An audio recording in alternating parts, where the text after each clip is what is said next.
একদিনে পরপর ৩ জায়গায় আক্রান্ত হলেন সিপিএম প্রার্থী শঙ্কর প্রসাদ দত্ত। রবিবার সকালে তার উপর আক্রমণ হয় জিরানিয়াতে এবং পরে আক্রমণ হয় বিশ্রামগঞ্জ এবং জাঙ্গালিয়াতে। এদিন প্রচারে বের হয়ে আক্রান্ত হলেন সিপিএম এর পশ্চিম ত্রিপুরা আসনের প্রার্থী শঙ্কর প্রসাদ দত্ত।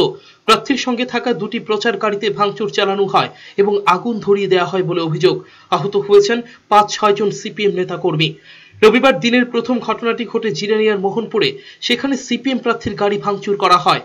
আক্রান্ত হন তার সঙ্গে থাকা লোকজন। বিধানসভা নির্বাচনের ফল ঘোষণার পর থেকেই বন্ধ জিরানিয়া, রানীর বাজার সহ সদর পূর্বের প্রায় সমস্ত সিপিএম অফিস। শনিবার খয়েরপুর এবং ললিত বাজারে খোলা হয় দলীয় অফিস। রবিবার সকালে সিপিএম নেতৃত্ব যান জিরানিয়াতে, সেখানে দলীয় প্রচার চালাতে এবং পার্টি অফিস খুলতে। সেখানে সিপিএম প্রার্থী শঙ্কর প্রসাদ দত্ত এবং অন্য সিপিএম নেতাদের উপর হয় হামলা। সিপিএম নেতাদের মধ্যে ছিলেন প্রাক্তন মন্ত্রী এবং সিপিএম রাজ্য সম্পাদক মণ্ডলীর সদস্য মানিক দে, পশ্চিম জেলা কমিটির সম্পাদক পবিত্র কর এবং অন্যরা। ভেঙে দেওয়া হয় প্রার্থীর প্রচার গাড়ি। জিরানিয়া মহকুমার মোহনপুরে ঘটে এই হামলার ঘটনা। জিরানিয়াতে ঢুকতেই দেওয়া হয়নি সিপিএম নেতাদের। প্রশাসনকে দিয়ে জারি করা হয় ১৪৪ ধারা। সিপিএম নেতৃত্ব জানিয়েছেন, চারদিক থেকে ঘিরে ধরে হামলা চালানো হয়েছিল, পরে পুলিশ দিয়ে এলাকা ঘিরে রাখা হয়।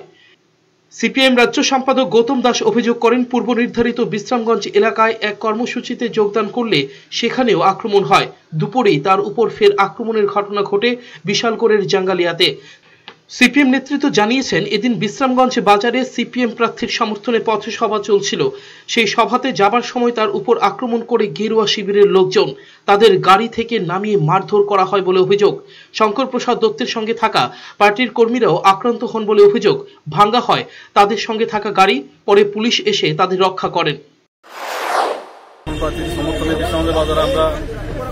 সভা করছিলাম, ওই সভাতে আচমকা বিজেপি গুন্ডা বাহিনী আক্রমণ করেছে।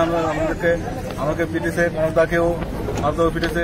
এই জায়গাতে পৌঁছেছে, এই জায়গাটা পড়েছে আমার মারাত্মকভাবে, হাতে মারাত্মক ব্যথা হয়েছে। ওনারা আমাদের গাড়িও ভাঙচুর করেছে, ভীষণভাবে আক্রমণ করেছে আমাদেরকে। একই কায়দায় হামলা চলে বিশালগড়ের জাঙ্গালিয়াতেও। সেখানে প্রচার গাড়িতে আগুন ধরিয়ে দেওয়া হয়। লোকসভা আসনে সিপিএম প্রার্থী এবং বর্তমানেও যিনি সাংসদ, তার উপরে 3 বার বিজেপির সশস্ত্র দুর্বৃত্তরা পুলিশের সামনেই আক্রমণ সংগঠিত করেছে এবং তার গাড়ি ভেঙে দেয়। তিনি কোনো ক্রমে প্রাণে রক্ষা পান। কোনো সুষ্ঠু অবাধ পরিবেশ এখানে নেই।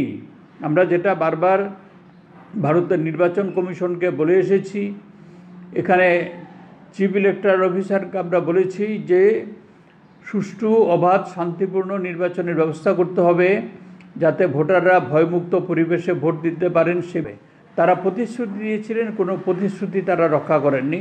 রাজ্যে নির্বাচনের কোনো পরিবেশই নেই। আক্রমণের ঘটনা নিয়ে এদিন বিকালই নির্বাচন কমিশনের দ্বারস্থ হয়েছে সিপিএম বলে জানা গেছে। ব্যুরো রিপোর্ট, চ্যানেল 3 রাত।